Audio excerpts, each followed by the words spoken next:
नमस्कार दोस्तों, welcome back to my channel the Learnshala 2.0 पे। दोस्तों आज का जो वीडियो का टॉपिक है वह टॉपिक है दोस्तों सोशल साइंस। ठीक है, सोशल साइंस में क्या दोस्तों, तो जो बच्चे नवोदय विद्यालय के प्रवेश परीक्षा में भाग लेने वाले हैं वो कक्षा 8 के विद्यार्थी के लिए यह बहुत ही इम्पोर्टेंट वीडियो बनने वाला है। ठीक है, मॉडल सेट पैटर्न है दोस्तों, इसी तरह के सारे मॉडल सेट दिए जा रहे हैं आपको। फिजिक्स, केमिस्ट्री, बायो तीनों का मिला हुआ है। साथ में दोस्तों आपका 50 मार्क्स के सारे सब्जेक्ट से क्वेश्चन आएंगे। सोशल साइंस से, इंग्लिश से, ठीक है, हिंदी से, साथ में मैथ्स, साइंस, ठीक है, साइंस, सोशल साइंस, सबसे 50-50 मार्क्स के रहेंगे और समय जो दिया जाएगा वो आपको 1 घंटा दिया जाएगा। तो दोस्तों यदि आप लोगों ने नवोदय विद्यालय के प्रवेश परीक्षा में आप भाग लेने वाले हैं क्लास 9 में, तो आपके लिए यह वीडियो बहुत ही इंपॉर्टेंट होने वाला है। ठीक है, तो दोस्तों वीडियो को शुरू से लेकर अंत तक जरूर देखें। साथ ही दोस्तों यदि आपको वीडियो का क्वालिटी और कंटेंट पसंद आए तो जो वीडियो को लाइक शेयर कर लीजिएगा। साथ ही दोस्तों यदि आप इस चैनल पे नए हो तो चैनल को सब्सक्राइब कर लीजिएगा। देखिए दोस्तों, सामान्य निर्देश है, जनरल इंस्ट्रक्शन क्या है, अपना नाम, रोल कोड, अनुक्रमांक, पंजीयन संख्या, परीक्षा की तिथि, पाली, विभाग, विषय का नाम, OMR उत्तर पत्रांक में दी गई जगह पे लिखें। आप अपना पूरा हस्ताक्षर OMR उत्तर पत्रांक पे दी गई जगह पे करें। ठीक है, कुल 50 बहुविकल्पीय प्रश्न रहेंगे। बहुविकल्पीय प्रश्न मतलब दोस्तों एक क्वेश्चन रहेगा, उसके 4 ऑप्शन रहेंगे, उसमें से आपको एक सेलेक्ट करना है। ठीक है, सभी प्रश्न अनिवार्य है, प्रत्येक प्रश्न का 1 अंक दिया जाएगा। ठीक है, चलिए अगला निर्देश देखते हैं। चौथे नंबर पे है, प्रत्येक प्रश्न के 4 विकल्प दिए हैं, इसमें से सब उत्तर जो चुनकर उससे अलग दिए हुए हैं उसे पत्रांक पे सही गोले काला कर उत्तर को सूचित किया जाए। नीला या काला बॉल पॉइंट कलम का प्रयोग करें, पेंसिल का प्रयोग वर्जित है। 5वां नंबर जो है दोस्तों, परीक्षा भवन छोड़ने से पहले OMR उत्तर पत्रांक विचित को लौटा दीजिए। ठीक है, तो ये कुछ जनरल इंस्ट्रक्शन है, ये आप लोग पढ़ लीजिएगा। तो दोस्तों आइए अब क्वेश्चन पे आते हैं। तो पहला क्वेश्चन है दोस्तों, ये बहुत ही इंपॉर्टेंट क्वेश्चन है, VVI क्वेश्चन है। ठीक है, पहला क्वेश्चन है, भारत के पहले गवर्नर जनरल कौन थे? ठीक है, तो इसका जो राइट आंसर है दोस्तों, इसका राइट आंसर क्या हो जाएगा? तो इसका जो राइट आंसर होगा दोस्तों, इसका राइट आंसर क्या हो जाएगा? Option C. ठीक है, लॉर्ड माउंटबेटन। ठीक है, और अगर स्वतंत्र भारत का पहले गवर्नर का बात करें तो वो कौन हो जाएंगे दोस्तों? तो स्वतंत्र भारत 1948 में कौन बने थे? राजगोपालाचारी। ठीक है, राजगोपालाचारी ये स्वतंत्र भारत के पहले गवर्नर जनरल थे। ठीक है, और भारत के पहले गवर्नर जनरल कौन थे? Lord Mountbatten. चलिए अगले क्वेश्चन पे आते हैं। क्वेश्चन नंबर 2 को देखते हैं। जेम्स मिल कहाँ का निवासी था? तो इसका जो राइट आंसर है दोस्तों, इसका राइट आंसर हो जाएगा ऑप्शन बी, स्कॉटलैंड। ठीक है, स्कॉटलैंड के। और ये जेम्स मिल कौन थे? तो ये एक अर्थशास्त्री थे। ठीक है, चलिए अगले क्वेश्चन पे हम लोग आते हैं। क्वेश्चन नंबर 3 को देखते हैं। राज्य हड़प नीति किसने शुरू की थी? राज्य हड़प नीति किसने शुरू की थी दोस्तों? तो इसका जो राइट आंसर है, इसका राइट आंसर हो जाएगा दोस्तों ऑप्शन बी, लॉर्ड डलहौजी ने। ठीक है, और सबसे पहला कौन सा जगह को हड़प नीति के तहत हड़पा गया था? तो वो है सतारा, छोटा उदयपुर,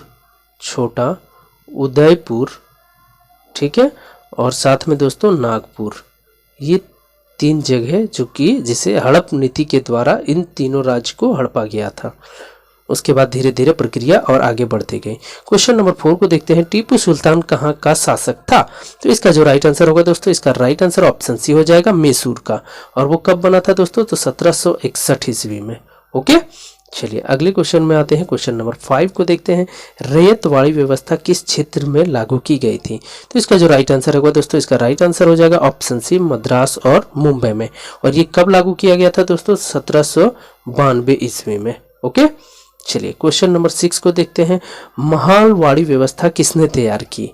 ठीक है, तो इसका जो राइट आंसर होगा दोस्तों, इसका राइट आंसर हो जाएगा ऑप्शन डी, हॉल्ट मैकेंजी ने। हॉल्ट मैकेंजी ने शुरू किया था महलवाड़ी। क्वेश्चन नंबर 7 को देखते हैं। कोल विद्रोह कब हुआ था? कोल विद्रोह कब हुआ था? तो इसका जो राइट आंसर है दोस्तों, इसका राइट आंसर हो जाएगा ऑप्शन ए, 1831 से 1832 ईस्वी में। ठीक है, कोल विद्रोह क्या है दोस्तों कि कोल जनजातियों ने, ठीक है, कोल जनजातियों के लोगों ने, ठीक है, के लोगों ने अंग्रेजों के खिलाफ, ठीक है, अंग्रेजों के खिलाफ विद्रोह किया। ठीक है, उसी को कोल विद्रोह कहा गया। और ये कब किया गया था? तो 1831 से 1832 ईस्वी में। चलिए क्वेश्चन नंबर 8 को देखते हैं। संथाल विद्रोह का नेतृत्व किसने किया? तो इसका जो राइट आंसर होगा दोस्तों, इसका राइट आंसर हो जाएगा ऑप्शन बी, सिद्धू कन्हू ने। कब किया था? तो ये भी मैं बता देता हूँ, 1855 ईस्वी में। ठीक है, 1855 ईस्वी में। चलिए क्वेश्चन नंबर 9 को देखते हैं। भारत में पहली सूती कपड़ा मिल कहाँ स्थापित हुई? तो इसका जो राइट आंसर होगा दोस्तों, इसका राइट आंसर हो जाएगा ऑप्शन बी, मुंबई में। ठीक है, क्वेश्चन नंबर 10 को देखते हैं। 1857 की क्रांति को किस नाम से जाना जाता है? तो किस नाम से और जाना जाता है दोस्तों? तो इसका राइट आंसर क्या हो जाएगा? सिपाही विद्रोह। और इसके जो क्रांतिकारी जिन्होंने बिगुल फूका था वो कौन थे दोस्तों? तो उसका भी नाम आप लोग याद रखिएगा, मंगल पांडे। ये बहुत ही इंपॉर्टेंट क्वेश्चन है जो कि आपका एग्जाम में 100% गारंटी है कि ये पूछा जाएगा। ओके, चलिए क्वेश्चन नंबर 11 पे आते हैं। 1857 की क्रांति का नेतृत्व रांची में किसने किया? तो रांची में किसने किया दोस्तों? तो इसका राइट आंसर हो जाएगा ऑप्शन बी, विश्वनाथ सहदेव ने। ओके, चलिए क्वेश्चन नंबर 12 को देखते हैं। शांति निकेतन की स्थापना किसने की थी? तो इसका जो राइट आंसर होगा दोस्तों, इसका राइट आंसर ऑप्शन बी हो जाएगा, रविंद्रनाथ टैगोर ने।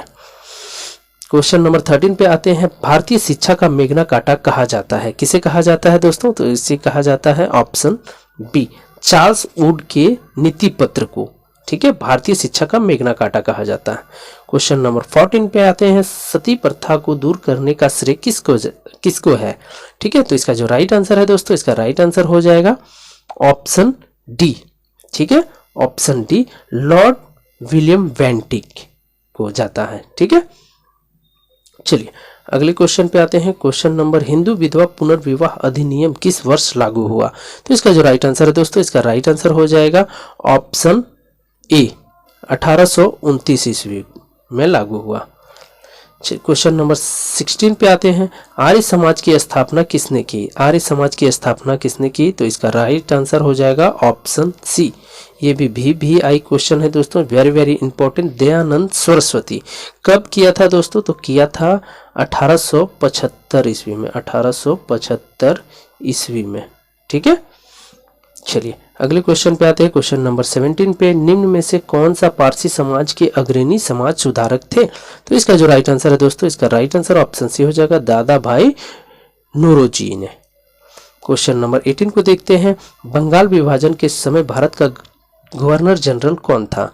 तो इसका जो राइट आंसर है दोस्तों, इसका राइट आंसर हो जाएगा ऑप्शन ए, लॉर्ड कर्जन। और बंगाल विभाजन कब हुआ था दोस्तों? तो 1905 ईस्वी में। ठीक है, चलिए आगे बढ़ते हैं। क्वेश्चन नंबर 19 को देखते हैं। करो या मरो का नारा किसने दिया था? ये भी आपका भी आई क्वेश्चन है।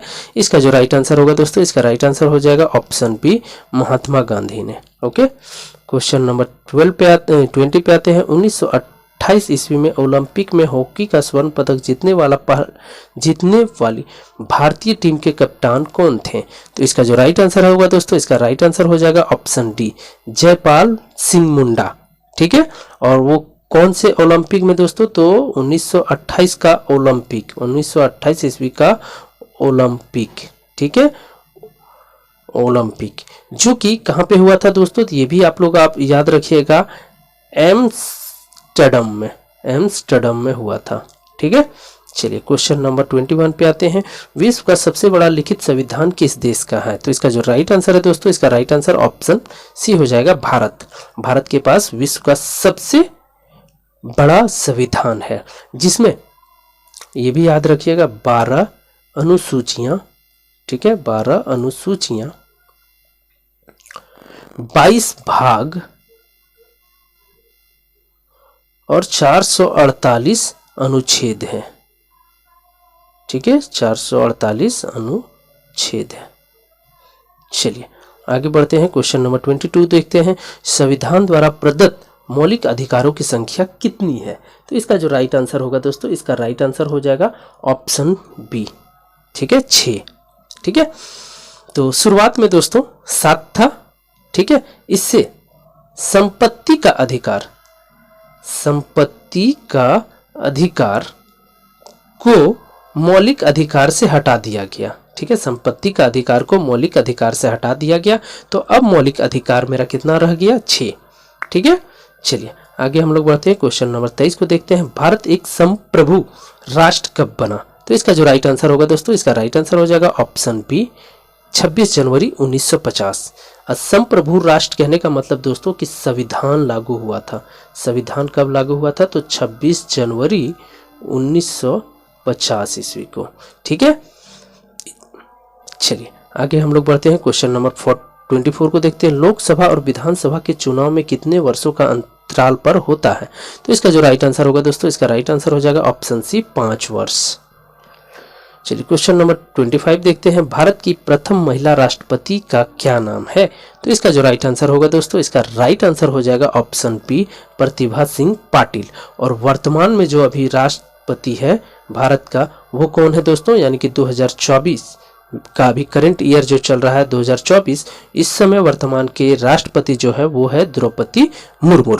ओके, चलिए, और जो पहले प्रधानमंत्री थे, ठीक है, भारत की प्रथम महिला प्रधानमंत्री वो कौन थी? इंदिरा गांधी। प्रथम महिला प्रधानमंत्री, महिला प्रधानमंत्री कौन थी? इंदिरा गांधी। ओके, चलिए आगे बढ़ते हैं, क्वेश्चन नंबर 26 देखते हैं। स्वतंत्रता के पश्चात भारत के प्रथम आम चुनाव किस वर्ष हुआ था?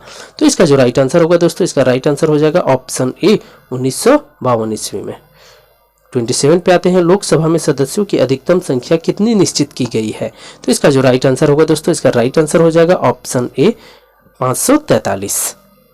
क्वेश्चन नंबर 28 पे आते हैं। भारत का शीर्ष न्यायालय कौन सा है?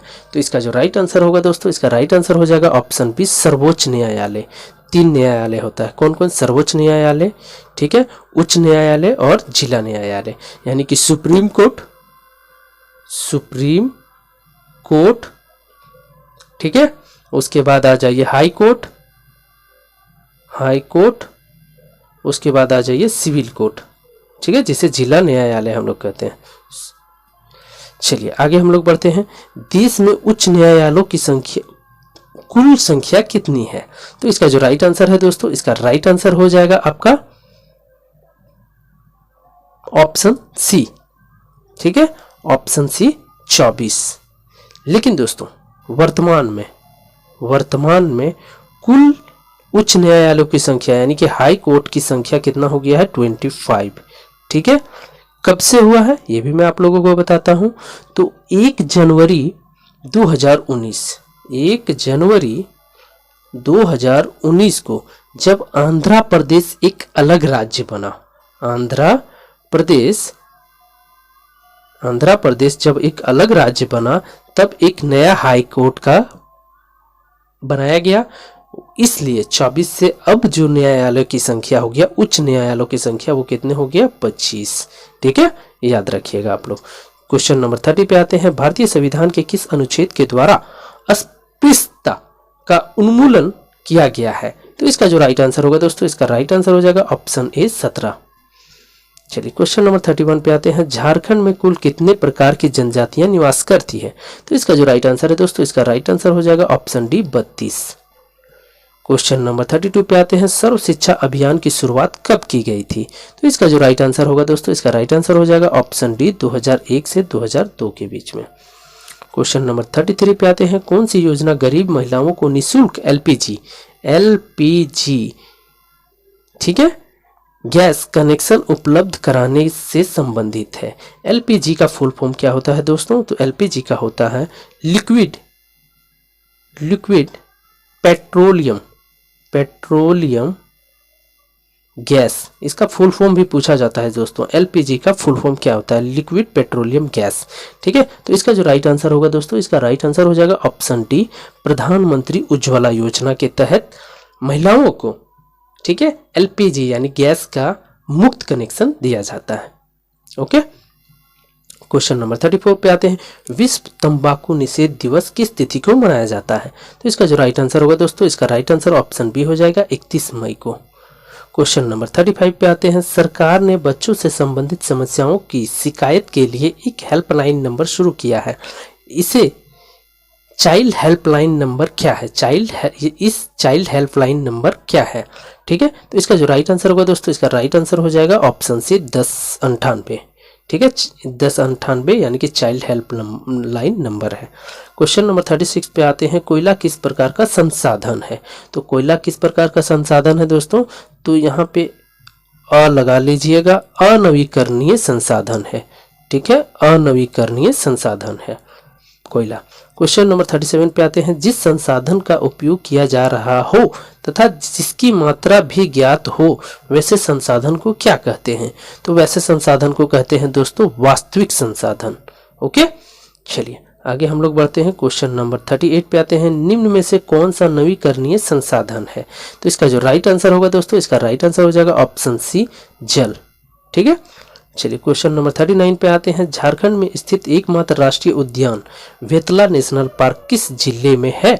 तो इसका जो राइट आंसर है दोस्तों, इसका राइट आंसर ऑप्शन सी हो जाएगा लातेहार में। क्वेश्चन नंबर 40 पे आते हैं, निम्न में से कौन सा मृदा संरक्षण का एक उपाय नहीं है? तो इसका जो राइट आंसर होगा दोस्तों, इसका राइट आंसर हो जाएगा ऑप्शन सी रक्षक मेखला। ओके, चलिए क्वेश्चन नंबर 41 पे आते हैं, झारखंड में कुल भूमि का कितना प्रतिशत वनाच्छादित है? ठीक है, तो इसका जो राइट आंसर होगा दोस्तों, इसका राइट आंसर ऑप्शन बी हो जाएगा 29%। क्वेश्चन नंबर 42 पे आते हैं, आणविक ऊर्जा के उत्पादन के लिए निम्न में से किसका उपयोग किया जाता है? तो इसका जो राइट आंसर होगा, इसका राइट आंसर हो जाएगा option A uranium. Okay, question number 43 पे आते हैं, भारत में कोयला उत्खनन सर्वप्रथम कहाँ किया गया था? तो इसका राइट आंसर हो जाएगा दोस्तों option B Raniganj. Option B Raniganj. Okay, और ये रानीगंज कहाँ है दोस्तों? तो वेस्ट बंगाल में, वेस्ट बंगाल में। ओके, चलिए क्वेश्चन नंबर 44 आते हैं, निम्न में से कौन सा सुनहरा रेशा के नाम से जाना जाता है? तो इसका जो राइट आंसर होगा दोस्तों, इसका राइट आंसर हो जाएगा ऑप्शन बी पटसन। क्वेश्चन नंबर 45 पे आते हैं, उत्तर पूर्वी भारत के स्थानांतरित कृषि को किस नाम से जाना जाता है? तो इसका जो राइट आंसर होगा दोस्तों, इसका राइट आंसर हो जाएगा ऑप्शन डी झूम। क्वेश्चन नंबर 46 पे आते हैं, चीनी उद्योग का कच्चा माल है, यानी कि चीनी जो बनता है दोस्तों वो किस चीज से बनता है? तो इसका राइट आंसर क्या हो जाएगा? ऑप्शन ए गन्ना से, गन्ना के रस से चीनी बनता है। 47 पे आते हैं, किस उद्योग किस प्रकार का एक आर्थिक क्रिया है? तो इसका राइट आंसर क्या हो जाएगा दोस्तों? द्वितीयक। क्वेश्चन नंबर 48 पे आते हैं, झारखंड की मूरी किस उद्योग के लिए प्रसिद्ध है? तो इसका जो राइट आंसर हो दोस्तों, इसका राइट आंसर क्या हो जाएगा? Option A aluminium. चलिए एल्यूमिनियम पे आते हैं, तो एल्यूमिनियम का जो संकेत है दोस्तों केमिस्ट्री में वो Al है। इसका परमाणु संख्या जो है दोस्तों वो 13 है। ठीक है, तो इसके बाहरी कक्षा में हो जाएगा 2, 8, 3 और 3 जिसका रहता है वो एक तरह का क्या हो गया दोस्तों? धातु रह गया। जिसकी बाहरी कक्षा में 1, 2 या 3 रहा उसे हम लोग धातु की श्रेणी में कहते हैं।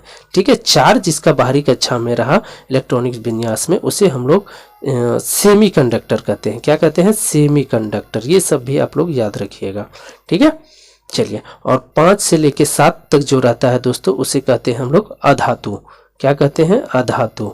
ठीक है, और 8 जिसका रहता है उसे हम लोग क्या कहते हैं? तो निष्क्रिय गैस, निष्क्रिय गैस। ठीक है, चलिए आगे हम लोग बढ़ते हैं। क्वेश्चन नंबर 49 देखते हैं, 2011 की जनगणना के अनुसार भारत का जनसंख्या घनत्व कितना है? तो इसका जो राइट आंसर होगा दोस्तों, इसका राइट आंसर ऑप्शन बी हो जाएगा 382। क्वेश्चन नंबर 50 पे आते हैं, या इस वीडियो का लास्ट क्वेश्चन है, निम्न में से कौन सा जनसंख्या परिवर्तन का कारण नहीं है? तो इसका जो राइट आंसर है दोस्तों, इसका राइट आंसर हो जाएगा ऑप्शन डी, जनसंख्या घनत्व। तो दोस्तों यदि वीडियो का क्वालिटी और कंटेंट आप लोगों को पसंद आ रहा हो तो यूट्यूब चैनल द लर्नोशाला 2.0 को सब्सक्राइब जरूर कर लें। साथ ही दोस्तों फेसबुक पेज को भी आप लोग फॉलो कर लें, द लर्नोशाला 2.0 को। और दोस्तों अगर आप लोगों को किसी भी प्रकार का पीडीएफ चाहिए वीडियो से रिलेटेड तो द लर्नोशाला 2.0 का टेलीग्राम चैनल को ज्वाइन कर लें। ओके दोस्तों, जय हिंद जय भारत।